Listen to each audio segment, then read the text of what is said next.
Hello, everyone, and welcome to the 35th episode of the SWW Show. It's me, AJ. I got Mike alongside me.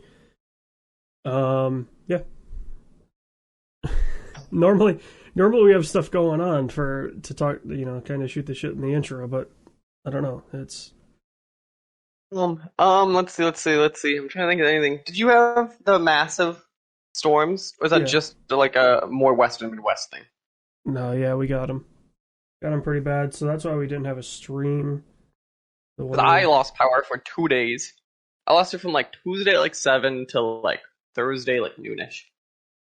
Yeah, and we had a bunch of we had internet outages, and we lost power, but I believe it was during the middle of the night, so Fun. we couldn't even have done a stream as far as I know. Yeah, no, that's why it's fun. I was gonna say that storm was a interest. We had at one point, so where I am, we had like 70,000 people without power. So it's obviously a lot. But yeah, no, it was interesting watching every. I had like a really like a thick oak in my backyard, and I was watching the thing literally sway with the wind. Mm-hmm. It was really funny because my sister was panicking because she was parked on the driveway. So if that tree went, it landed on her 5-day-old car. Yeah, that's never fun.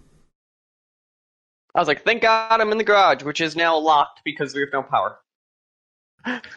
Well, and hey, if she lost her car, I mean, that's what insurance is for.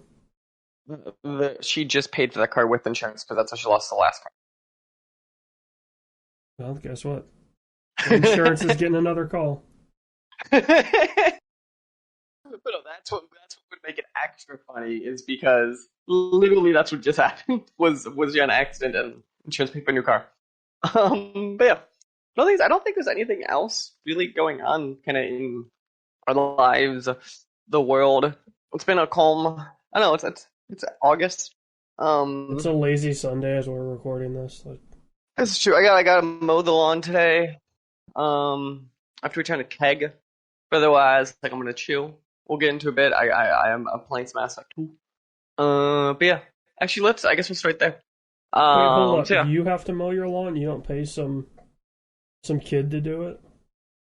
I don't got kids in the neighborhood that want to mow a lawn. No one's knocked on my door yet saying, "Sir, I provide lawn services." And I figure if I go door to door knocking, saying, "Do you have children who would like to be in my backyard?" it might be a problem. Well, just get on, what is it, Neighborhood or whatever what are those apps called? Do you have small children who like to mow lawns? Please contact me. Well, you just put that on there, like, hey, looking,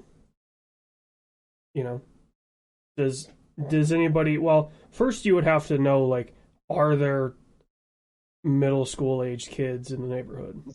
I live 5 minutes from middle school, not even, like 3.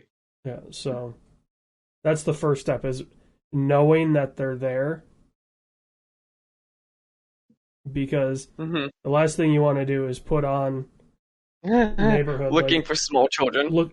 Hey, any middle school age kids looking for a summer job, and there's nobody has middle school age kids. No, it's a very strong family issue. Also, like, it's not a lot of work, to be honest. It's probably I mowed the front half yesterday, so I just got to do the back half today. So it's gonna be like half-hour work. But no, I do not currently pay children to do it. How much does children go for these days, do we think? I'm trying to think what. Like, is it still that $20 world we live in, or is it not like 50? It's like 20 or 30. Hmm. I think it also depends on, like, there's a couple people in the cul-de-sac that have riders. Some of the probably cheaper ones. And, like, if you have a mower, like, if I had a mower and I was like, hey, I'm going to be gone for, like, 3 or 4 days, I'll leave it out back. Can your kid do it? like then I'm like, okay, $20. Because I provide the Yeah, goods. because All I you gotta do provided is, everything. Like, actually, mine's electric, so like it's not even like a gas problem where it's like yeah. messy and shit. But like, if the kid had their own stuff, Yeah, that's a little bit more. I understand because they're using their goods, wear and tear. yeah, like maybe 40. Do I have to pay this kid's health insurance if I No, hire of him? course not. They're kids, Hmm. That's true. They don't have sickness. That's good. That's good. That's good. unless they live in Texas, apparently. Well, that was calm. Uh, I feel like you stole that just because you want to transition into you playing the lawnmower son. No, that's not why I stole it all. Honestly, like, honest to Oh, God, are I you just just wanted like I was curious because I haven't been to your new house, so I haven't right? seen Yeah. like how big it is. I have like a quarter acre. Like Like it's if it was big, but your it's not giant. yeah, if it was your parents' place, then like 30 to 40, No, just because you guys have a it's huge not ass the size. backyard. But Because you only saw the second. Yeah, you only saw that Hoppin' house. No, it's not quite that big. It's probably half of it from a yard point of view. yeah, so $20. I mean, Mhm. I don't. It also like it could be 20 where I'm at, but it could be 30 where Cost of you're at just living. because it's city prices. Right, yeah, Like you could have, for example, my one grandma lives on like 4.5 acres, yeah. Oh, and I'd say probably 65% of it is grass okay. that needs to be mowed. I would get paid like 40, $50 for that. Hmm. Granted, she had a rider because she would do it normally, but so, like that's not a lot when you think about how big of an area it is. Because I mean, like, the neighborhood I'm in, they're like half-ish acre plots, Mhm. and the kids are getting, you know, 20 to 40. So, I feel like that's the one thing that will never catch up to inflation is, paying kids to mow your yard. It's always going to be $20. It was probably $20 100 years ago, and it's still going to be $20 100 years from now. Well, hunch that's probably not true, but I appreciate what you're saying. I mean, I'm nearly 26, and it's been $20 my entire life. Like it's never gone up. So, but yeah, no. If you want to go into the lawnmower simulator, the whole reason that I even found out about this game is my local news station did a piece on it. Blowing up, hasn't it? I have no idea. Like, I've been um, seeing on like social media lots. I saw the game, but like I didn't see much about it. yeah, like it was a 30-second blurb on the morning news, and it's like, here's a video game for all the dads or whatever. And it's you mowing lawns. It's a lot like if you've played Farming Simulator, it's a lot like that in the sense of you're well, first off, I got to applaud their hitboxes because like there's one area that you have to mow out that's a like a training ground for horse jumping, and there's obviously the ones that are 4 things high, but then there's the bottom two missing, and you could actually drive your mower into that to get the grass that's right up to the edge and stuff like that. So it's pretty cool because like even I think Arma had that issue. Like there were a lot of things in Arma that looked like you could go through them, but they were just solid solid boxes. So it's pretty cool that they did that. It's got three or I think four licensed brands of mowers. So it's got Toro, Tiger, Knight, and another one that I've never heard of. But um, it's weird because it's not like it is a relaxing sim, but it's also not, because you're trying to get all the grass mowed, but you can't run into anything, and you have to be super careful and things like that, where like Farming Simulator, you can just kind of relax while playing that. So You have to watch, like, I assume the levels and stuff and go back and, like, you collect. Do they, now here's the actual question. Do they offer electric or is it only gas mowers? it's all gas mowers. They have mulcher, side discharge, rear discharge, and baggers. So like the bagger one, like it will fill up. So there are places where you need to go and empty that. I haven't run into a situation where I filled up a bagger yet. Really? Okay. Um, just because the areas that I'm doing right now are pretty small. So I'd imagine you'd run into an issue where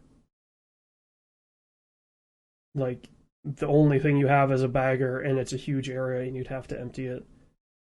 Um, and some of the places, like some of the contracts that you have, um, they require certain types.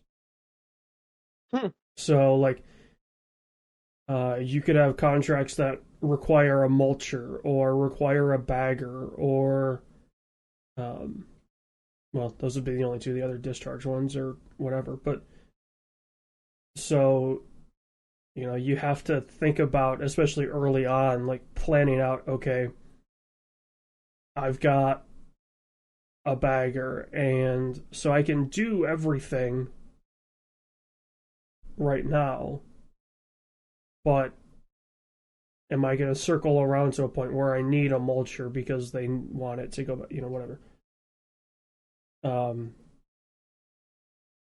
So yeah, I mean, and it's the typical, right, like expand your empire and hire employees and things like that. So Mhm. And that works well. So yeah, as I kind of said earlier, also I've been playing. I picked up the Mass Effect Remastered trilogy. So I beat Mass Effect 1. I think as we talked about either on the stream or whatever. And now I've transitioned into Mass Effect 2. I think last night I just did like the whole intro, like you reawake mission and all that. Immediately I forgot how much better this game plays. yeah, Like it's how such a like how are you playing it? Are you playing it Paragon or Renegade? Paragon. Yeah, I feel like that's the only way to like. I've played it Renegade before. The issue with Renegade is you have to watch it because I don't want to actively kill everyone too. So there's that weird pure Yeah. balance.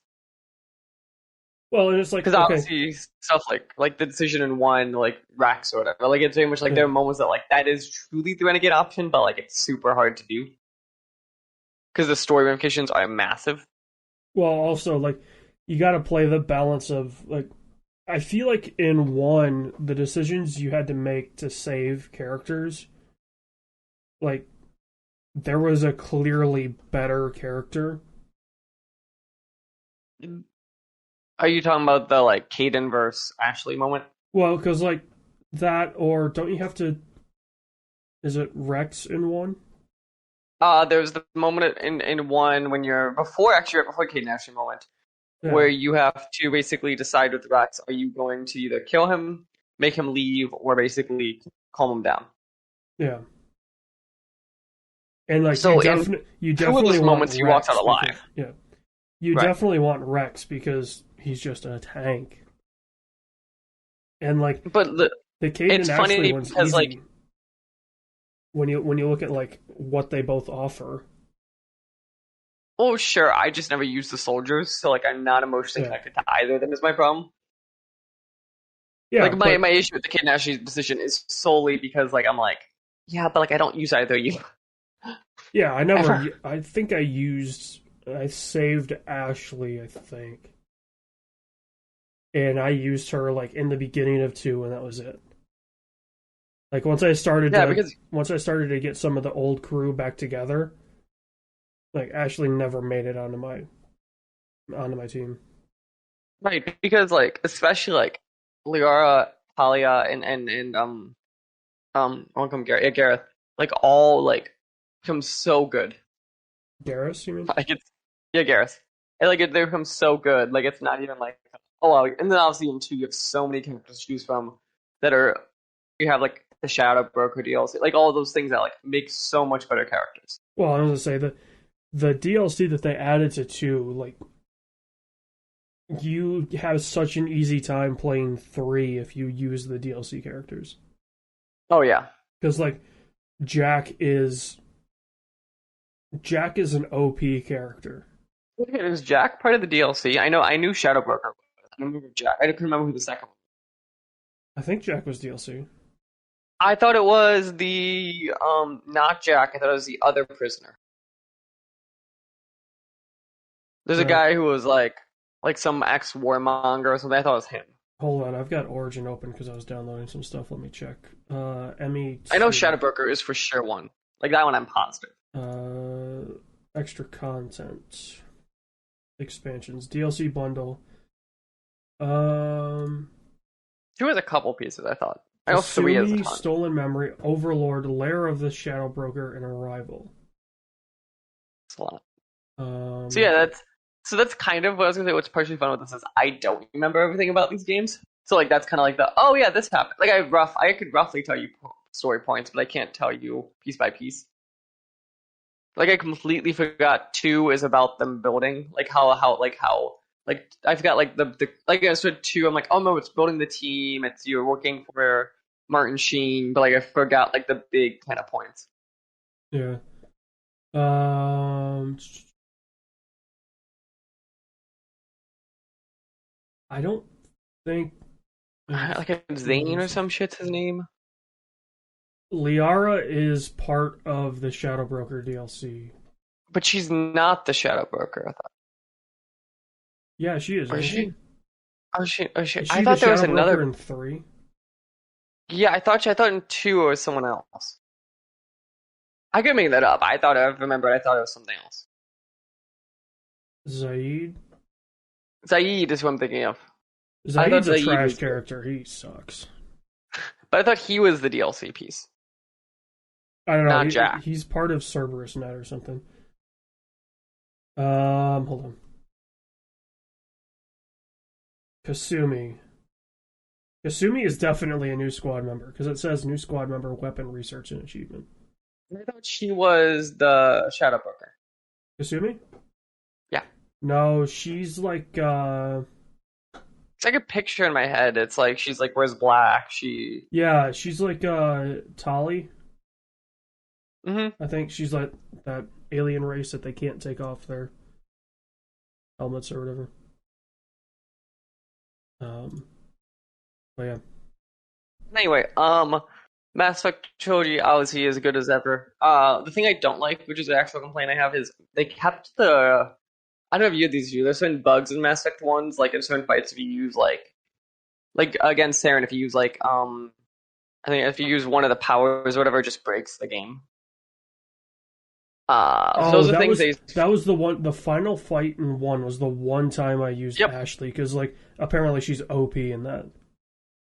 because you can't use some of the powers. Yeah. There's something in the coding it just breaks the game, which is very frustrating. Well, and the But most frustrating part was like I was bashing my head against that fight and I was getting pretty far into it. So then I was like, okay, I'm just gonna look up like, is there, you know, am I just the completely wrong build? Turns out, yeah, I was because I was playing a sniper. But um, it was like, oh, have Ashley and I forget who the other one was, and it makes your life so much easier. Well, I had Ashley, but I think Garrus was my second. Mm. So it was not a fun time with that fight. But yeah, I mean, I don't know. Mass Effect is such an interesting like. Although I forget, considering the games are each about I think it's 2 or 3 years apart, it is shocking how much of a jump 1 to 2 is. Well, I think two was, maybe they had the ammo stuff in two, but that's such an easy thing to take out. Like instead of having an ammo count, you just have a heating gauge. I think is what it is in two. Yeah, and one's the heating gauge. One is the heating gauge, not two. I thought one had the ammo stuff that you have to pick up. No, that's 2 and 3. Oh, that's what it is, right? You get rid of the heating gauge and you add, yeah. Which the ammo just feels so much better. Yeah. I understand the idea of the heating gauge, the ammo feels so much better. Well, and like none of the guns in the first one are like they all overheat way too fast. Yeah, especially like snipers. So you're like, oh, well, yeah, like a sniper is a one-shot overheat. Mm-hmm. So you're like, well, this is gonna suck. And then in 2 and 3, that's what it is. That's why they're so much better in terms of gunplay because you're not worried about the gun not firing. And you only have like a couple guns in 2 and 3 because it's just one you could use every gun, and 2 and 3 you use the guns of your class. Yeah, but I think in 2, when they start introducing that, if I remember right, and so I played the trilogy before they came out with this Legendary Edition or whatever, and so 2 was still broken in the sense of if you played a sniper the right way, you could use any gun. Oh, right, 'cause they had the things, yeah. I am Because playing like as you could do like a subclass, I think it is in 2, and if you right. did that right, you could have every gun in the game using it. So I played as a Vanguard in 1, and I'm playing as an Adept in 2. Just because the issue in 2 is they pulled some of the powers I really like from Vanguard and moved it to Adapt, so I just said screw it, I'm gonna switch. Which and so that's such a good like the ending. Well, the beginning of 2 is such a good way to get you into like here's a chance to if you right, and it makes sense why. Yeah. It's also funny because like it's very interesting to me the general theming of like obviously like the first game is like you're a soldier. The second game is like I'm a renegade kind of on the outskirts of the law. Like it's very interesting. I forgot kind of like how that big kind of pivot point really lets you kind of do these soft resets really smart. And it explains kind of why you have a mixture of neutral and crew, not just because we feel like it. Well, no, 1 is building up to you being what is it? You get Spectre. You become a Spectre like a couple hours in though. Like that's very early in that game. Yeah, but that's the whole like you're a Spectre, but then don't like you become like head Spectre or something. Like there's a push to you progressing down the like political path in 1, whereas 2 is like oh you're just a merc. Like there's a yes and no moment when I argue that in 1. I think it's partially because it's the whole like, human influence thing, and it leads to kind of like you making this is the grand decision at the end of 1. You decide kind of is the council going to be more politics centric or more war centric? Because that's the infamous decision of do you pick the bastard or do you pick I think what's his face? Any chance that I got, I screwed over the council. Yeah, I killed him because the council never does anything for you. They just always hate you. So and like, also, okay. It's funny because like the decision to like kill him or not, is one that's truly just like is written as a great decision. Like there is no right answer, but like as if you go from the point of view of Shepard, there really is a right answer. But like the game doesn't penalize you in either direction for it. Yeah.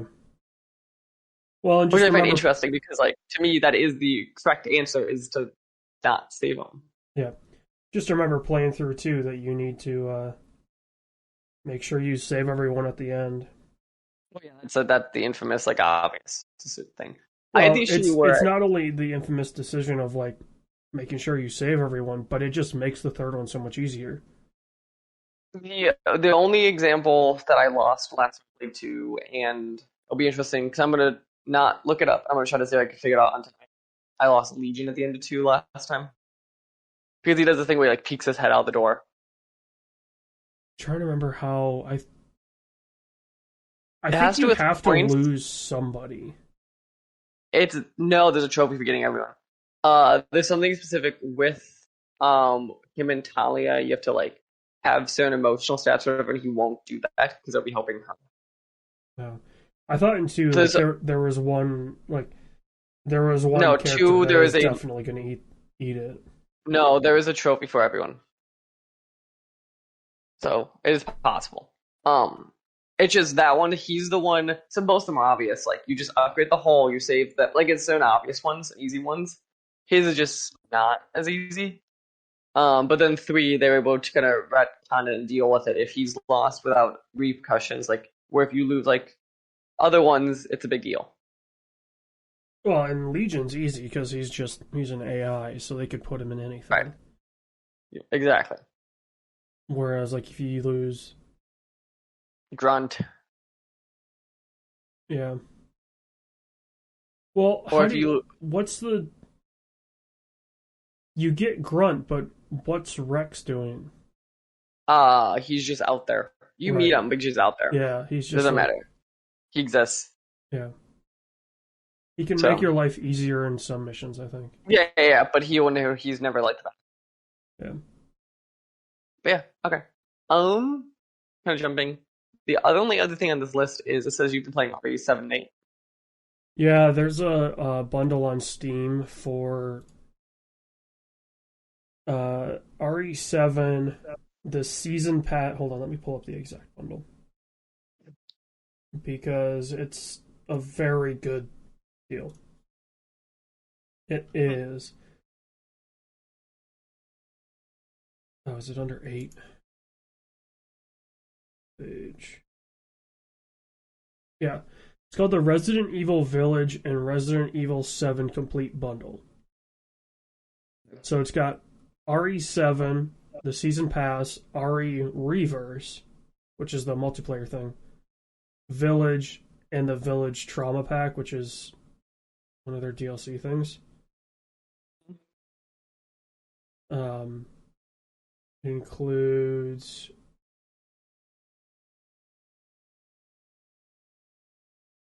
members, it's Samurai Edge weapon, the Mr. Everywhere accessory, a screen filter, special safe room, background music, and many more items to help dredge up Ethan's.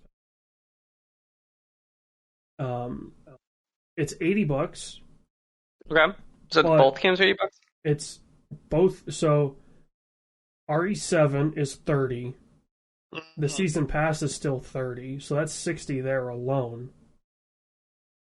Village is 60, so that's 120. And then the trauma pack is $13. So the price if you bought it all individually is like 130 some odd bucks. And it's $80. So you save $53, it says, by going this way. Wow. So you're gonna check out because don't you get the like multiplayer thingy or whatever for free when it comes out? Yeah, reverse. I think it's out. Yeah. I thought it got delayed. Am I crazy? Oh, hold on. Let me, because I can look at the reverse. Here we go. Coming soon, it says. I had seen, it must have been like the, what, demo or like a beta or something. Possible. I just thought the actual release was. Yeah, it's like you play as classic RE characters. So, like, there's Leon, there's Chris, there's, I think Jill is one of them. You know, so it's a bunch of the a bunch. I think it's most of, if not all of, the RE mains, and then it's all of the villains. So it's like the guy from Seven, the mutant, what was it, X, the baddie from Eight, like, so it's it says it's a TDM, or 6-person deathmatch. Um, but yeah, it'll be interesting to see when it comes out, because if it's just like a straight up like third person shooter, I don't know, because with the way they went with 7 and 8 of it being first person, it's a little Will weird. be a 9. It's just a matter of when. It's a little weird that it's that way. So here you can buy the Village Deluxe Edition, which is Village, Reverse, and the Trauma Pack. That's 71.50. Whereas for an extra $8, you can get RE7 complete. So, Not bad. yeah, it's a really good deal. I mean, obviously, like, RE7 is usually part of the Steam sales, so you could get that cheaper. But I don't see RE8 going down anytime soon. Maybe this Steam Winter Sale, but yeah, I mean, in terms of like bang for your buck, right? It's $80, which is what most deluxe editions cost nowadays, and you get 2 deluxe editions basically. So, and I'm only in 7 so far. I just started that the other day, and by God, the graphics are bad in it. It's crazy. Like the environments look pretty good, but the character models are just, I don't know. The hair's terrible. The hair's terrible, and then like some of the textures are a little sharp in the sense of not as many polygons. It seems like so. Okay. Nice. Yeah, once they get So, into 8, and hopefully it looks better. well, 'cause that was the whole like moment. I'm looking to anything else. I think that's it for what we've been playing. Jumping to what we've seen. We got a bit on this list, but let's start with. So we both saw the Space Jam, Yep. right? Um, I guess we both just saw the Suicide Squad, which I didn't write down. For both the last 2 movie clubs. So yeah, obviously we'll go check those out. But I'm just saying, the more I think about it, yeah, I'm gonna stick with the original Space Jam's better. I don't know. So do, It's do, not that great. Neither are, to be fair. Yeah, I mean, like, the new Space But it Jam is is what it is. Otherwise, yeah, like, it's what a modern version of that is, right? Like, of course, it's going to be centered around video games. Like, that's just how it works. that's fair. Um, something else. I've seen Black Widow. Uh, I think it's a okay Marvel movie. I think they're objectively better. They're objectively worse. I don't think it's a bad film. So if you care about that stuff, might be worth checking out. I actually might wait till it's on free Disney Plus. Well, But I me, I heard a lot of the sentiment around that movie was it fell into the Marvel tropes of the female characters. I don't know if that's my problem with it as much as I feel. So it takes place, this has been number, it takes place right after Civil War. So my issue is consequences don't matter because you already know the consequences. Yeah. So that's my problem with it. It's a film that I think if it was released at that time might have actually mattered a lot more. But Yeah, I because we guess. know everything, like it doesn't matter, or we at Yeah. least know enough, it doesn't matter. Yeah, it is weird to have them release. Even when this was supposed to be released, it would have been after. It's went after everything still. So like it Yeah. didn't change. It just changed. TV shows came before, but no movie did. But, like, Um, it was after Endgame or whatever the second Avengers one was. So, yeah, it's weird for them to be going back, like, in the past for this. Because, like, I don't know. Everybody wanted a Black Widow movie, but I feel like when they released it, nobody wanted a Black Widow movie. it's not a bad idea in theory because like she's not a bad character.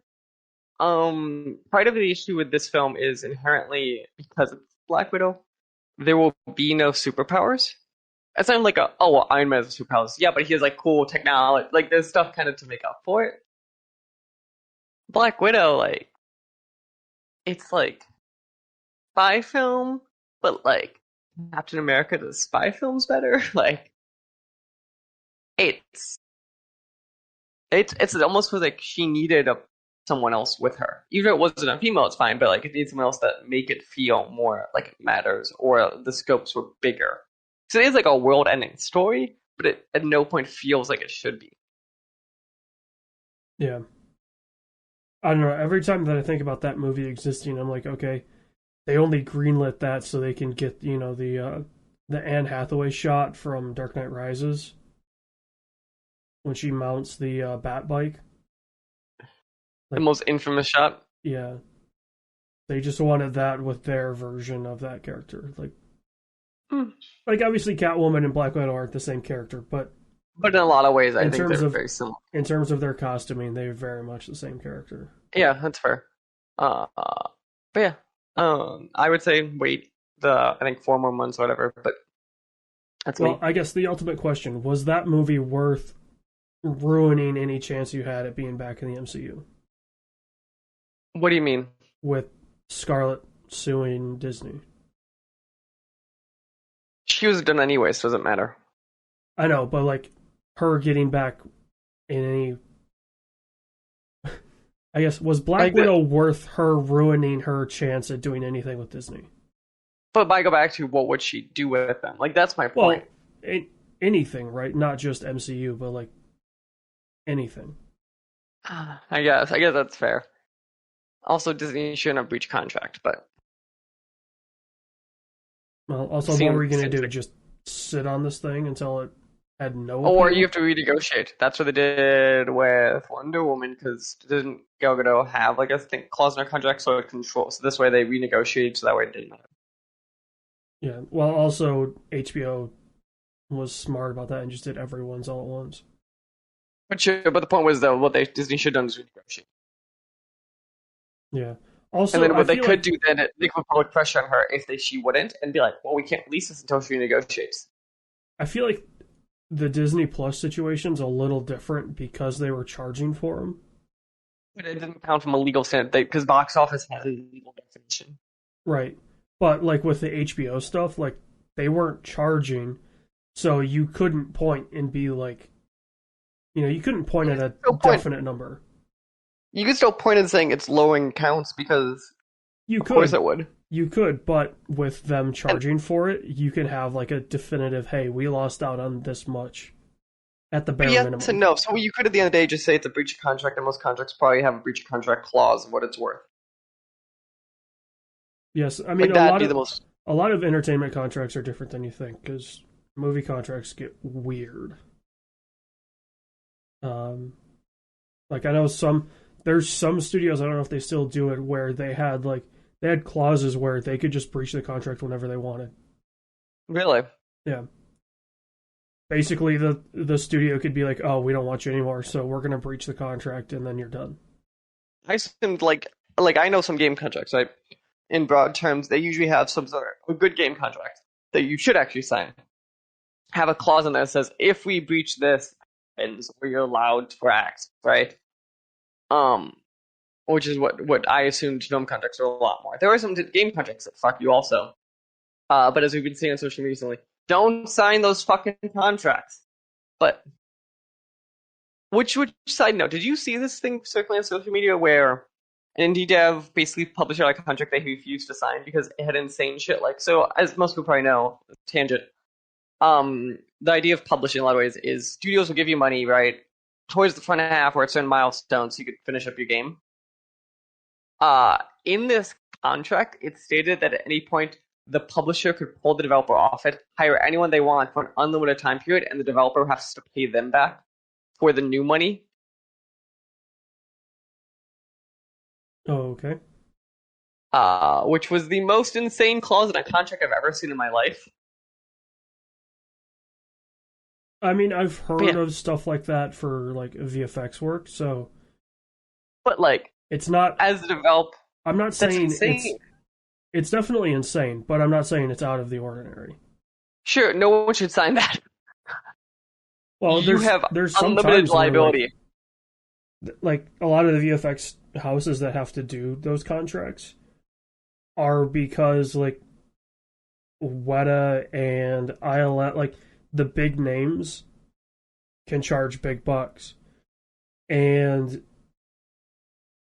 studios know that like if you want to get Weta, you're gonna have to deal with whatever. And so there's a bunch of these smaller houses where the studios just go to them and say, "Look, here's your contract, take it or leave it." And they can't afford to leave it, so they're forced into it. So I've heard contracts to me where you like that's 100 like you get fucked on the back end of like recoup costs and stuff. But to me the insane part of that contract was that you then owe them money back if they have someone else finish the game. That's the part that was insane to me. Was the It you owe them potentially unlimited money. I would want to reread that because I would feel like you would have to pay back what they paid you. No, that's not what it said. I read the thing. It was and any future costs. So if so say you're the developer, they're the publisher, right? And one of the things you gave up IP rights and game rights in this contract. Basically, what it was then they go, okay, now they're great, they own it. At any point, if they determine your work's unsatisfactory, they can fire you off the project, hire a new development team, and you have to pay that development team. I don't see how that would stand up legally. So maybe it wouldn't, and I don't know what country it was to be fair, but I read that, I was Hmm. like, what the fuck? That's such an insane, like, that's the insane clause to me. Like that feels like that is cause for that publisher to get raked over the coals Right? because Like, you like at least in the states you can't be expected to cover the cost if you're no longer on the project. there are moments you can, but it has to be just. There's some legal justification standard. Well, but like that standard has been proven by like contractors, like building contractors. If But once they fuck it up, if they fuck it up, there's some level you could well, have to pay no, for the fix. you can like say you're building an office, okay, and Mm-hmm. you hire a general contractor, and that general contractor hires out every other job because that's how that works. If if that general contractor isn't hitting deadlines that you had negotiated with them, you can fire them, and then obviously you lose all the other crews. But that general contractor can't be expected to pay the next general contractor. Like that's that's been a legal thing for decades. So Like I feel like in the States that would not, if somebody had to do that, they would get just sued into the stratosphere, and then that studio would own that publisher. So Hmm. yeah, I would be curious to see what country that contract was in, because that really sounds like a Eastern Europe or Asian. I didn't see where the indie dev was from, so it could have been. Also, he was saying he was showing the contract, but he was blacking out like who it was. Yeah. Well, But yeah, yeah, you don't want to burn a, you know, even though you're burning the bridge but like it's don't as it change is. publicly burning it. Yeah, there's Yeah. a line. There's a multiple tiers of burning that bridge. It might be a eventual repairable bridge right now versus that eventually burning the bridge. Yeah. I Okay, mean, but yeah, obviously the publisher's going to know, right? Like, sure, like that's true. But no, I just saw that I was like, I just can't. I read that contract, I was like, I can't. Yeah. Transition. It says here you've been watching Hard Knocks. yeah, it's What is the Hard? it's the new series of Hard Knocks. Hmm. So it's the Cowboys this year. Oh, okay. So yeah, How is it? so far, I mean, it's just the first episode that's been out, so yeah, as we're recording this. So um, it's it's Hard Knocks. So It is what it is. it is what it is. Like if you're into football, it's really cool. If you're not, then it's not worth it.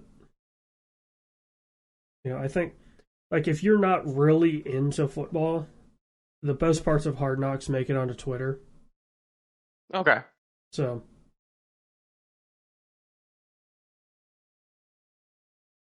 All right. yeah, Too much. I wouldn't worry about it too much if you're not into football. Super into it. That being said, like it is fun to see like how some of these organizations work and things like that. So Hmm. this is like the second or third time that Cowboys have done it. So Okay. yeah. Nice. All right. Yeah. I think that was the only thing that matters. Kind of the other stuff. I've been watching Last Dance, or I did watch Last Dance. Good as everyone said. Also watched The Men Who Stare at Gods. Have you seen that film? I've seen it a couple times. It's such a good fucking. It is my shit. That film. Well, so watch that and then watch what is it? Three Kings, I think it's called. It's another Was it? like I've seen a different one of those. I know we talked about it a year ago, where it was one where it's kind of the same vein of it, but it was about what did the U.S. military do? It was something about like CIA or some shit. It's a very similar I think it's film, called Three Kings. but like kind of. God, what did I watch? I'm curious if it was Three Kings I watched. I just don't think it was. It's not on HBO. So it It wasn't was on HBO. HBO when I saw it. Let's see. Yeah, Let's see if the Three one I Kings, see. 1999. George Clooney, Mark Wahlberg, Spike Jonze, Ice Cube. Yeah, that's the one I'm thinking of. The one I was thinking of with. Three Kings is basically what Battlefield Bad Company 1 is based on, Really? of there being this stash of gold. It's really interesting. It's a little weird though because it's 99 and it feels like it was shot for like $60. Oh, it's on No, Prime I Video. saw a Looks movie. like. I saw the movie about tanks. What the fuck is that film? Fury? Is it Fury? It's about a film where the U.S. and this is a real story where the U.S. government is putting so much money in this vehicle that it ended up being pointless because none of the generals could agree what they wanted from it. It was very much similar to the Men Who Stare at Goats. And it's not Fury, because Fury is World War II, and it's about a No, tank it's like a fighting. modern.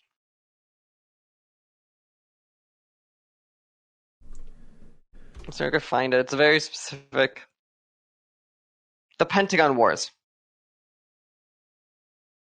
That's what it is. Oh, from '98. Yeah, with Richard. Yeah, Kelsey Kramer. That's who. Yeah, Kelsey Grammer's in it. Viola Davis in it. John C. McKinley. That's one that reminds me very much of the Men Who Stare at Goats. Yeah, I mean, the thing of it is, right, like, the Men Who Stare at Goats at least wasn't originally designed to be a comedy. Yeah, which is insane. That I don't like. I understand it wasn't, but like that's it fits so well as a comedy. Whereas the Pentagon Wars was written as a comedy, so it's a little bit different, but I think tone-wise, they feel very similar. yeah. Which I think they're also both HBO, so it makes sense. Well, Pentagon Wars is HBO. Men Who Stare at Goats is theatrical. I thought it was also HBO though, from production house. Oops. Ooh, Stare at Goats, 2000. Yeah, It was what? Who was it? Grant Heslov, produced by Lister Clue. Distribution BBC Films. No, it's BBC. That's what it's. Men Who Stare at Goats? Yeah. No, it's Overture and Momentum. No, I'm looking at it right now. The Men Who Stare at Goats is production companies. It's Smokehouse and BBC Films. Yeah, oh, you have distribution. Distribution is Overture and Momentum. And I think the only reason BBC Films is part of it is because they used some of their coverage. Mm-hmm. I remember, like, there's a weird story about why the BBC is involved with Men Who Stare at Goats. It's a fun film, I think, and if you want like one of those dumb goofball comedies, I think it's really fun. And it's an amazing cast. Yeah. But yeah, okay. Jumping to the news. The news. Did you have the news pump already? We don't have a news bumper. Yeah, damn it. Okay. First thing, I'm having trouble getting to load. It's a quick thing. But if anyone is curious, if they want to go around for the Space Jam, since we're talking about it, the Michael Jordan Space Jam, there's a draft out there that is fucking wild. The original Space Jam film that has been someone's like thing. If I remember right, I think it was John Drake's brother. Been compiling this for like 20 years. The original draft of Space Jam, and it's as wild as you think it would be. Did you skim any of this, AJ? I had skimmed this. Chunks of this have been out there. Right, but it's never been together. This is the first time it's like all in one kind of format in the correct order, like fully together. Yeah, I skimmed through it when it was like when I could get bits and pieces of it. So, it is insane. Yeah. So yeah, I just think it's worth checking out if it's interesting to people. Just Google for it. It's a Google Drive link. It'll pop up in one of the news sites. Next thing, with our love affair in Sonic and this podcast, AJ, we had to bring it up. Idris Elba is officially Knuckles in the second Sonic film. How ready are you? Is your body ready? My dogs love it. Hold on.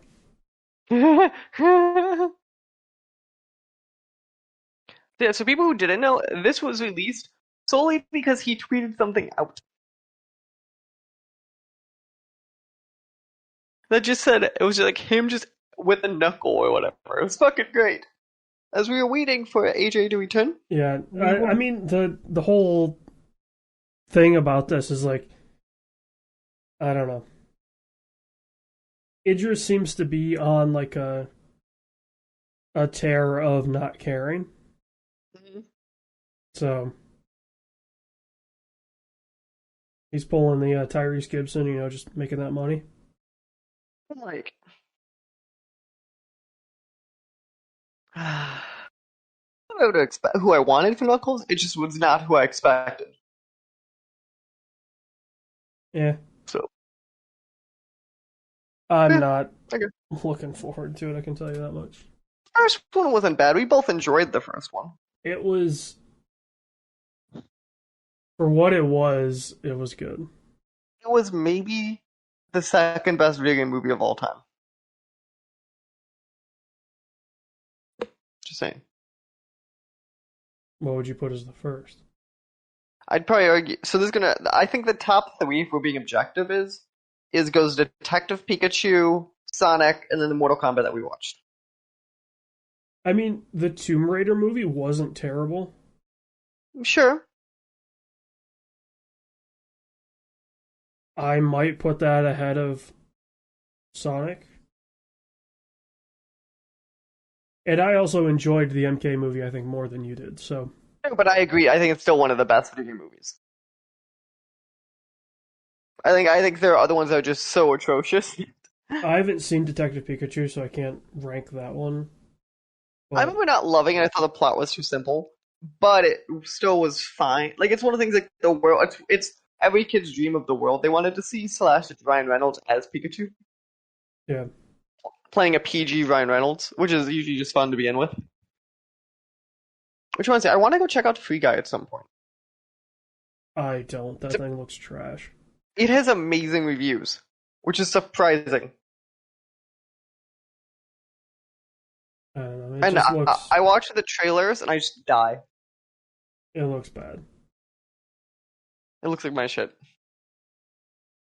Next news story. This big quick one. Clerks 3 is officially announced and filming after infamous hiatuses for how many fucking years? So I believe it's next year. From Lionsgate, we will officially have Clerks 3.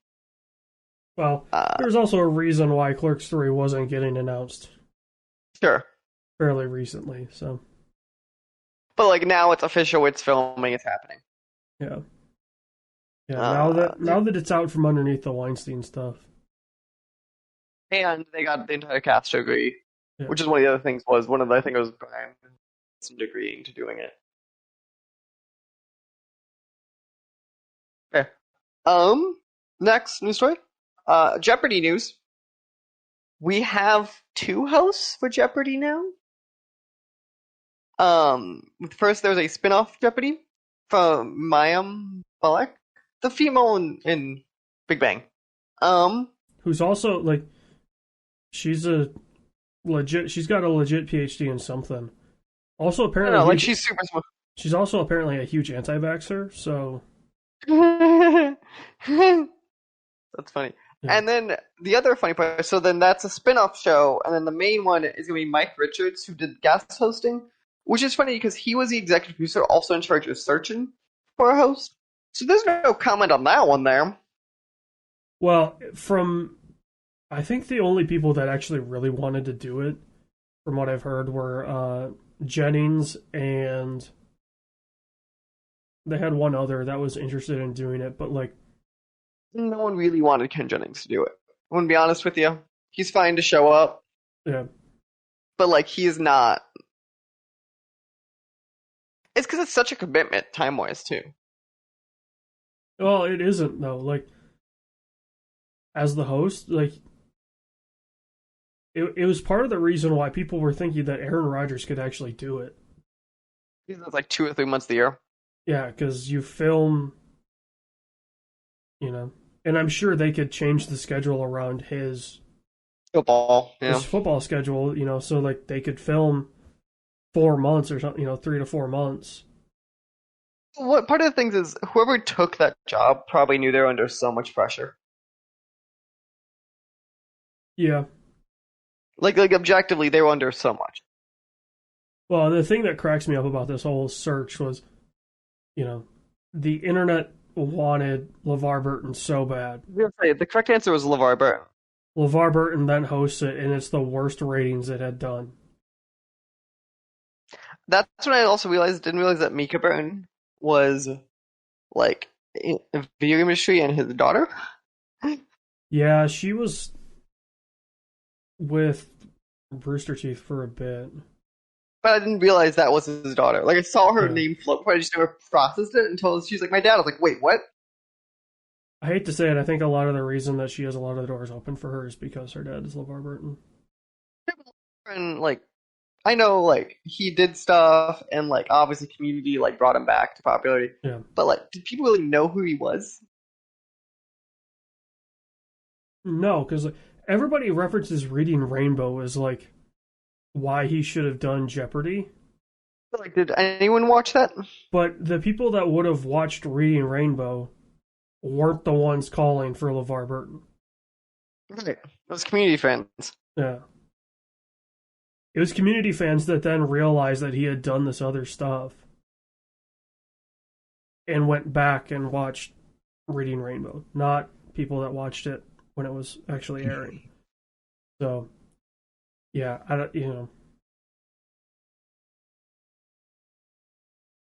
everybody, like, I will say this about this whole Jeopardy search. Like, of the ones that I saw, Aaron Rodgers did the best.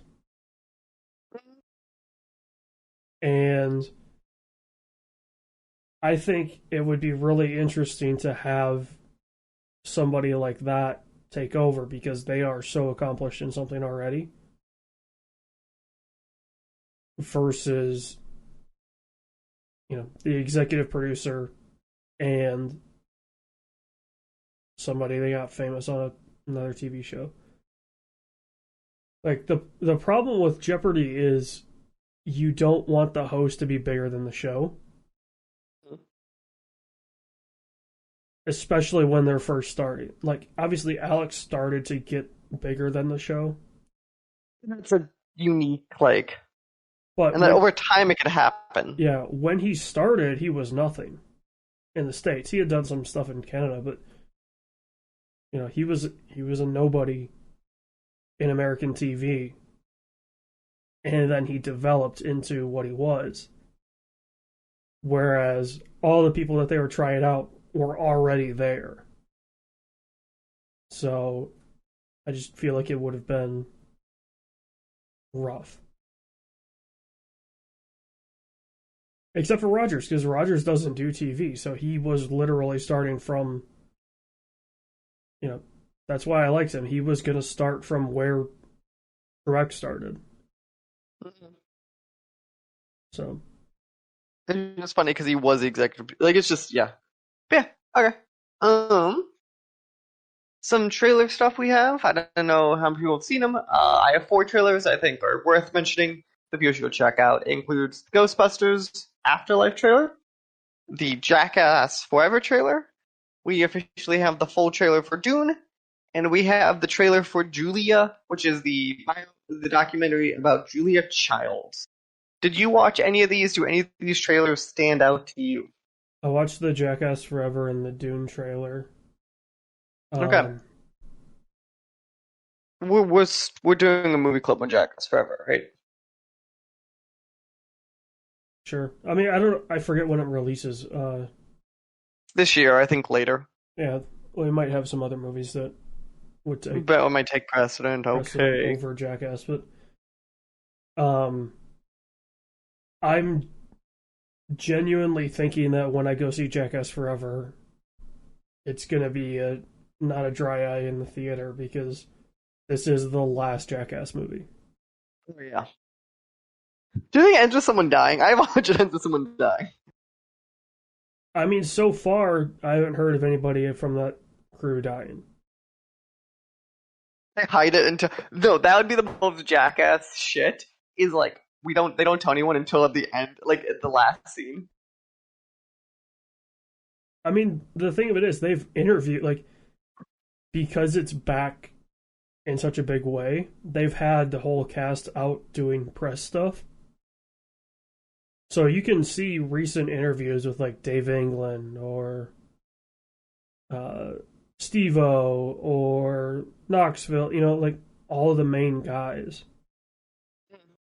Even Pontius was doing some stuff. So if it happened, it would have to be very soon. Because, I mean, I'm really curious though. I wonder if they filmed anything with Bam, because there was that whole thing about Knoxville kicking him off the set and filing a restraining order, and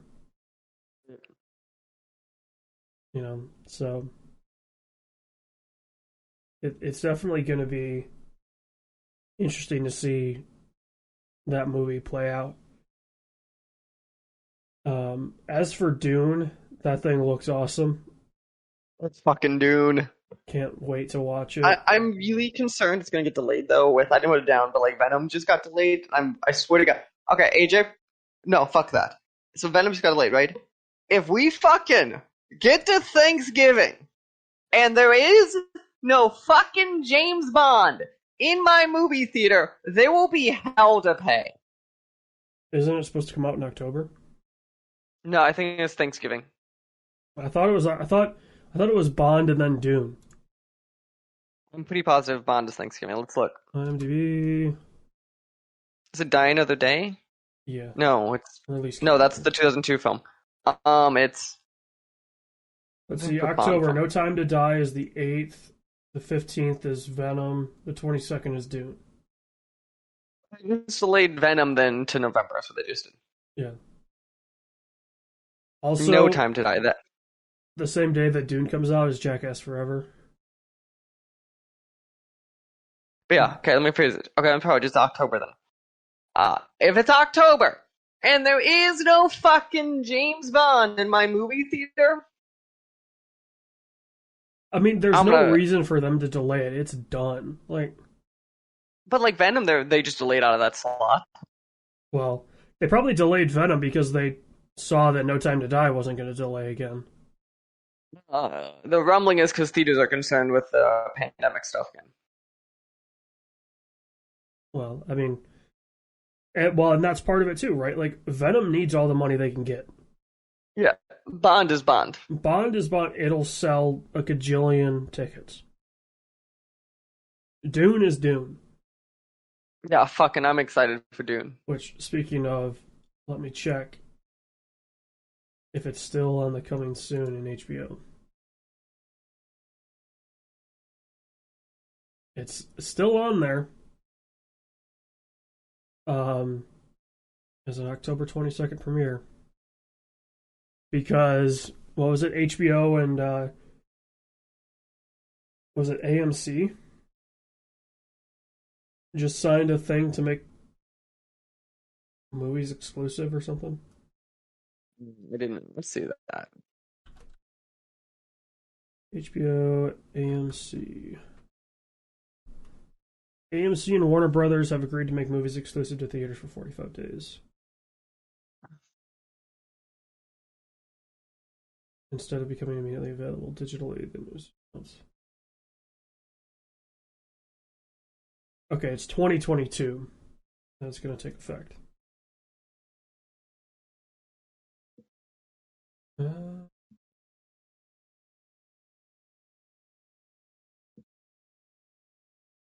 Of the exclusivity window, but Warner's CEO said HBO Max will get 10 exclusive films next year. Warner isn't the only studio negotiating to bring back theater exclusive. AMC and Universal have worked out a deal as well, which allows for as little as a 17-day exclusivity window. And Disney, along with Paramount, will be doing a 45-day window.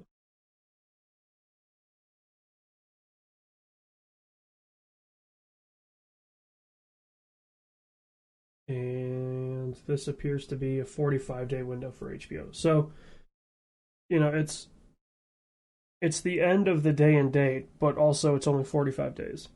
That's a month later. I wonder how much money switched hands. Enough to keep AMC alive. That's fair.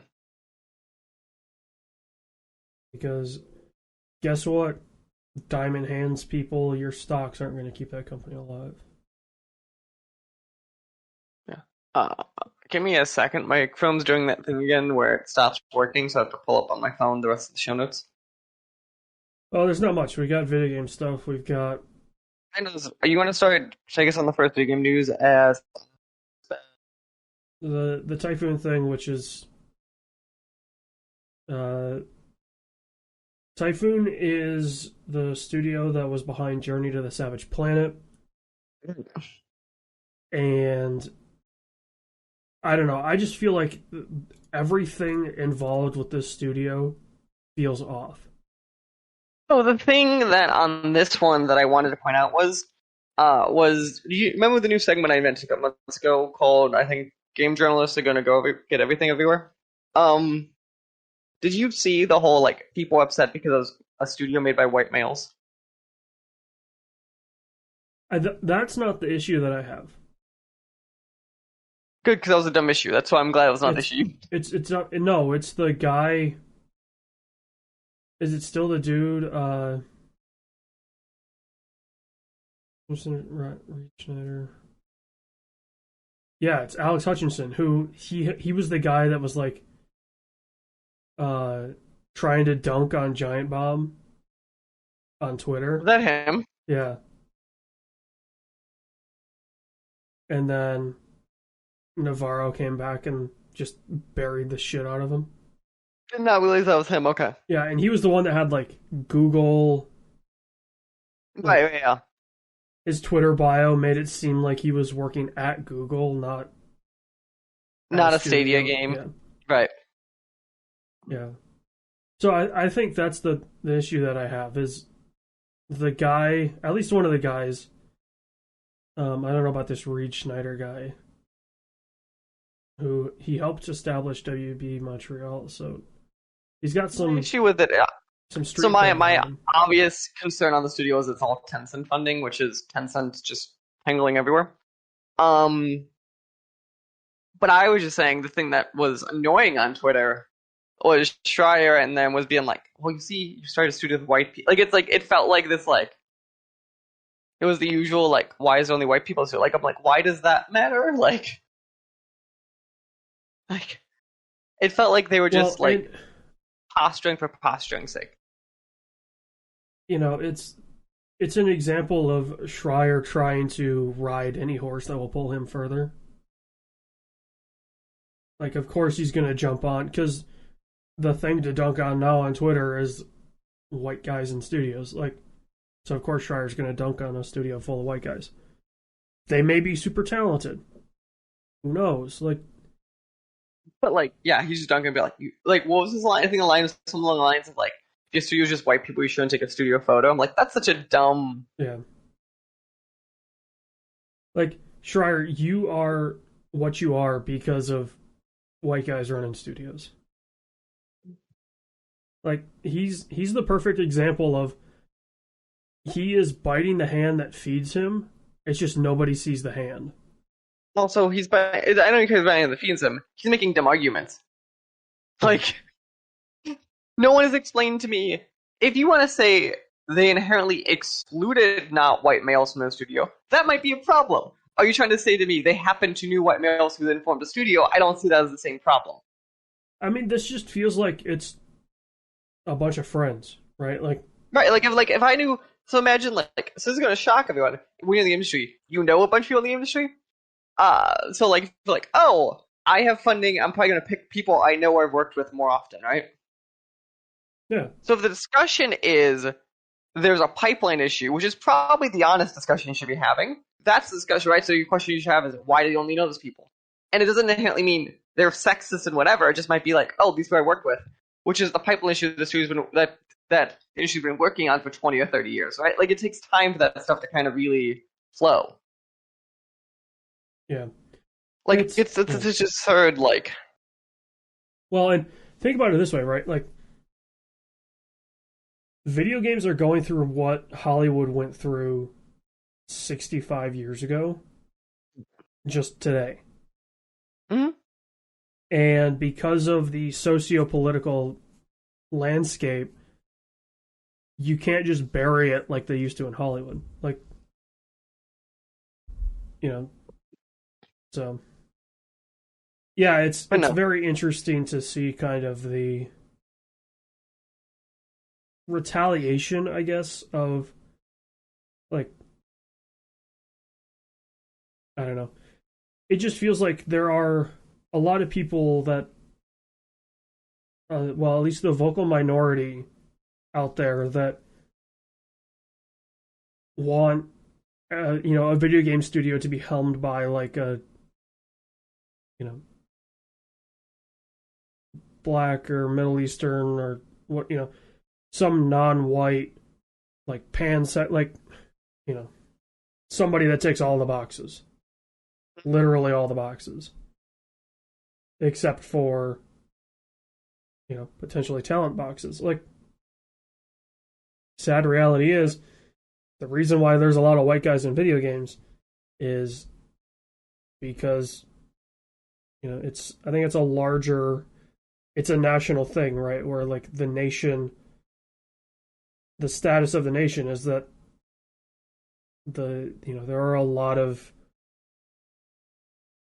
white families that are just better off overall. Like I said, if you're going to argue it's a pipeline issue, which there's probably legitimately the pipe, like to like from pipeline from a college to like recruiting or like that issue, sure. But I'm going to go back to then. That sounds like an issue that's saying like you need to bring more diverse junior workforce in and then naturally become senior, right? Yeah. But the thing with that is, it takes time. If I'm starting a brand new studio with like looks like about 20-ish, I think it was 25 in that picture, I had to bring everyone. They're all at the senior level. I'm not going to hire like more than maybe one junior staffer on that team. Yeah, because you can't afford. Right. You can't afford to have your first project be led by juniors. Like it's just like you might as you grow higher. Like realistically, what you'll see in that kind of studio structure is you start senior to mid. You might have some mid, right? Or maybe a junior. Like I said, maybe junior artist or whatever. Like maybe that's it. And then as you grow, you hire in juniors. Yeah. That's usually how that kind of stuff works. Just from a money point of view, and like for publishers to have faith in you. Yeah. Which makes a lot more sense, and could also explain. But like, it's just dumb. This like, they all need to find actual issues to complain about, not their fucking high horses. Okay. Yeah, I mean, Next, it would be one thing, right? Like if this game that they make comes out and it just sucks. Like that's a whole. But that different doesn't discussion. help. Right? If you're like, oh, this game sucks. Like that's Wait a minute, Scott. Okay. Next news story. It's a little bit older now, but just bringing it up. Housemarque is now part of PlayStation Studios. It's now a first-party Sony team. And then there's still the whole Bluepoint thing floating out there that everyone thinks that Sony secretly bought Bluepoint, but they have not announced it yet. So that's a thing. Wasn't there a graphic that came out of Japan that had so what it is Bluepoint so what logo? it was is when they announced that Housemarque was bought, Sony released a graphic that showed all the first party teams, right? So like Naughty Dog, blah blah blah, and Bluepoint was in that graphic, and then they accidentally deleted it and re-uploaded the correct one. You don't accidentally make that graphic unless you bought them. I mean, honestly, what happened most likely is if they didn't buy them, it was they gave it to an intern to make the graphic. And then they just had a list of like, oh, here's who we. No, like the honest answer is they probably bought them and they're probably waiting to announce it. Like, here's who we do business with at this level, and maybe somebody just happened to write down Bluepoint and. But it looked too like the amount of people that go through. Realistically, the honest answer probably is they did buy them or they're in the process of, and it's just a matter of when they're announcing it. Because also, Bluepoint's been a rumor for a while, too. Like, it's not like a team that'd be shocking. Well, especially, I mean, Bluepoint's really only been working on Sony stuff, so. Right.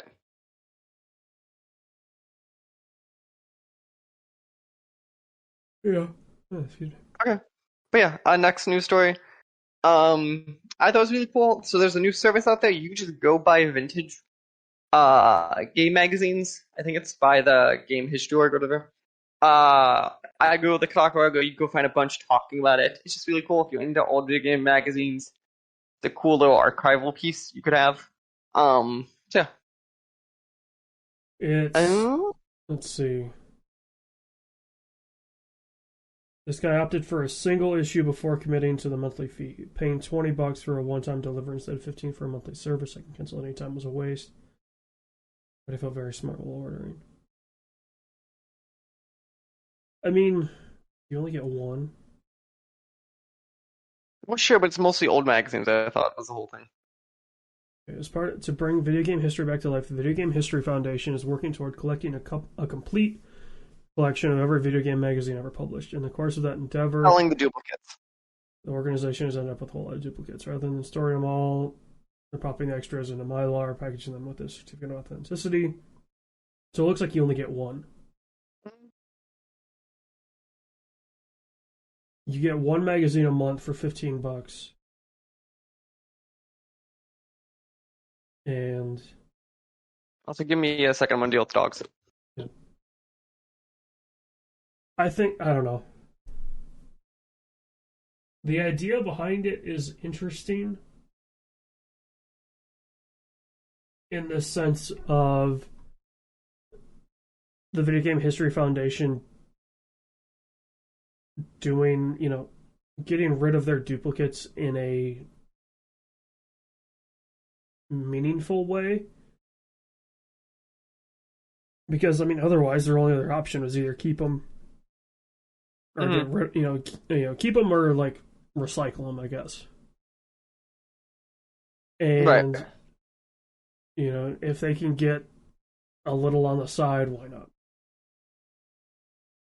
And it's interesting, right? Like they mention Greg Miller pulled out an EGM or whatever. This isn't just VGHF that I have a problem with this with. It's the whole industry of card openers and stuff like that. These are totally handpicked. Like the Video Game History Foundation knew that Greg Miller liked EGM and had a history with it, so they sent him an EGM. It wasn't that he, as he put in his tweet, scored huge. Right. For all we know, this is a promoted tweet. Well, I'd probably say something like that, but like if they say, "Hey, they sent me this," it'd be like, it just looking at it, it feels like maybe not necessarily money exchange hands, but like maybe Greg got to pick out the magazine that he wanted. Something happened because he's got all the all the tags and everything for he's it. pretty good, I would argue, about saying stuff like that. Like I would legitimately, I'm worried about if something like that kind of thing happened. He'd like I feel like that's usually stuff's kind of said. Well, but also this is something that they haven't really like as I say, the whole card opening thing. Like once you get big enough into streaming, these rips and stuff like that, the companies know what are in the boxes. Whether they want to admit it or not, they know what's in a certain box. So they'll send you a box with stuff in it. And so it's a little disingenuous. And there's a bigger conversation to be had about that industry as a whole. The whole quote unquote blind box industry that's exploded recently. But yeah, if you were into video game magazines, I guess, right? Like here's your opportunity to get back into them. But this really feels like, oh, we're running out of space. Let's make money on our junk. So I would argue with you. I know you think it's expensive, but I would argue with you. At least it's to a charity that actually does decent things.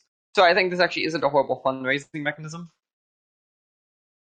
It is like it's smart of them to turn, as I was saying, like they're selling their junk effectively, and Right, they're selling their junk, and like there are some people who would like think this is cool. And also like at the end of the day, I would argue your money is going to a good place. So instead of just donating $15 to them, you get something out of it. yeah, Because like that's what I'm saying. Like at the end of the day, I think this is at least to a good cause. It's an overpriced thing, but like when you donate to charities, that's normal. Yeah, it's But certainly interesting, but like I'm wondering now, are because all of these magazines were donated to the Game History Fund. I think was it 2 or 3 years ago that they really started to push into wanting to collect every magazine. Um, so like, are they going to reach a point where either A, they accomplish their goal of getting to everything and then just stop the service, or B, are they going to start like trying to find certain magazines, right? Like, we want to get the Game Informer from July of '06. right, that'd be interesting. Like, are they going to have to start hunting down some of these things for these blind boxes? Because if that's the case, then it gets into the situation of, you know, if I were holding on to one of the mags, I might, you know, price it up a little bit because I know they're going to get money on it. Like, it's certainly Mhm. interesting. This is a lot. I think it's interesting. It's worth keeping an eye on. We're gonna skip the Assassin's Creed story because I think not shocking news. Steam Deck is a thing since we last talked. It's gonna be. I think it's gonna be cool. Obviously it's gonna be a small screen and stuff. Ooh, I'll be curious what people want to play on this device, but apparently people got their hands on it, really like it, and they should be start shipping out. I believe at the end of the year. I thought it was November, December. So it's a thing to keep an eye on. I think if you somehow got into Wave 1, it's supposed to be early November. I thought it was soon. Yeah, Whereas I think a lot of people are getting like Q1 2022 now.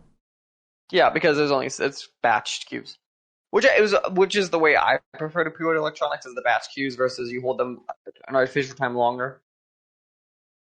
And also the thing I like about that is you could always pre-order it then. It Yeah, just it's becomes yeah. insane. But I'd much prefer that. Like the idea of like all the console shortages. I'd much prefer we just do batch pre-orders right now and we just do that. Yeah, But that's yeah. it is what it is.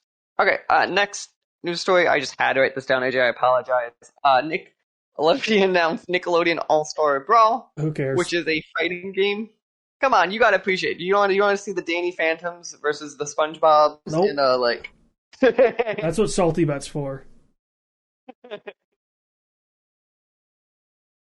If I want to And see yeah, if I want to see crazy fighting game stuff, I just tune into Salty Bet. hmm. Yeah, that is all of the news we have for kind of the month and a half. Games we have coming out in September. We've bled into October on this list. Let's go. Deathloop comes out on September 14th. Diablo 2 Remastered comes out on the 23rd of September. Something I assume you're checking out, AJ. Lost Judgment comes out on the 24th of September. I need to still play the Far, first Judgment.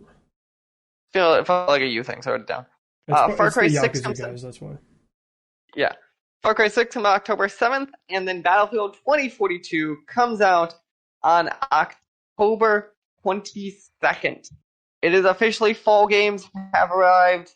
We are near the Madden season. Let the We got our games begin. we got our first Call of Duty teaser for Did it actually come out? the Warzone end screen, Oh, right, yeah. and then apparently I saw it on Twitter when I was scrolling through. Somebody had like a Call of Duty just sent me this, and Oh, it's going to be soon. it was like a 20 some odd second thing, It's and it super was late for it, so. yeah. I mean, it's mid August as we're recording this. I feel like normally this is like the second Call of Duty thing, where like it gets announced at E3, and then normally around now would be like, oh, and we're showing off campaign or like. It would be exist though, which is the thing that's interesting. I wonder if the reason that they've been saving it for so long is because Warzone is just continuing to bring it in. So they have no desire right now to do anything because, why? It's the GTA thing, right? Like, GTA 6 isn't going to get announced until GTA 5 starts to dip. And I don't see that happening anytime soon. So. Yeah, okay. Scheduling notes as we get into movie club. What I am thinking is, just because we did that weird transition one, time-wise, it is already middle of August. I'm thinking, just legitimately, and since we're in that weird transition phase, this will probably be a /September movie, /September SWW show. So come on, obviously we're coming out at the tail end of August here. We already obviously did the August movie club, so this will be for the September movie club, and then we'll be back with October on our normal schedule. AJ, I just looked at the films. You're not gonna like this. I think there is really only one honest film for the September movie club that this should be, which is the Marvel movie, because I have not seen anything else that fucking matters in September. Oh, you don't want to do News of the World? No. Fucking no.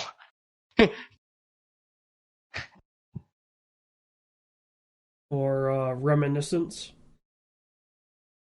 Reminiscence comes out at the end of August, so we could kind of push that into September. But I think Shang-Chi makes no sense unless one of them really into it. I just looking at some October, as we talked about, actually has films. November actually has films. September, it is like a ghost town of like shit that will matter. what was okay? Candyman comes out at the end of August. Oh, Shang-Chi and the Legend of the Ten Rings. Yeah.